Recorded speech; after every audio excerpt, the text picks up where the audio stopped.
থেকে এসেছিলাম। খৈনি আমি খাই না। না না, খৈনি ফেলতে হবে না, আপনাকে কিছু প্রশ্ন করব। হ্যাঁ এই মুরগিগুলো কি আপনার? হ্যাঁ হ্যাঁ, মুরগিগুলোকে আপনি কি খাওয়ান? ওদেরকে বাদাম বাদাম খাওয়াই। সাধারণ মানুষ বাদাম কিনে খেতে পারেন না, আর আপনি মুরগিগুলোকে বাদাম খাওয়ান? ধরুন এটা। এটা কি? কি এটা পড়ে দেখুন। আমি পড়তে পারি না। পড়তে পারেন না? এটা আপনার নামে 50,000 টাকা জরিমানা করা হয়েছে। চলো ভাই। দাদা। আপনি আবার এসছেন? হ্যাঁ। কি হয়েছে? এবার আপনি মুরগিগুলোকে কি খাওয়াচ্ছেন? আমি এখন বাদাম খাওয়াই না। এখন বাদাম খাওয়ান না? না। ঠিক তো? কি খাওয়াচ্ছেন তাহলে এখন? এখন এখন শুধু সবজি, প্লেন সবজি। সাধারণ মানুষ সবজি কিনে খেতে পারে না, আর আপনি মুরগিগুলোকে সবজি খাওয়াচ্ছেন? ধরুন এটা।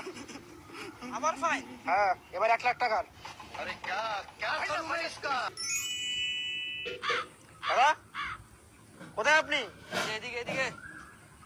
ওখানে এদিকে দাঁড়ান, আসুন তো। ওখানে দাঁড়ান, আমি আসছি। আবার কেন আসছেন?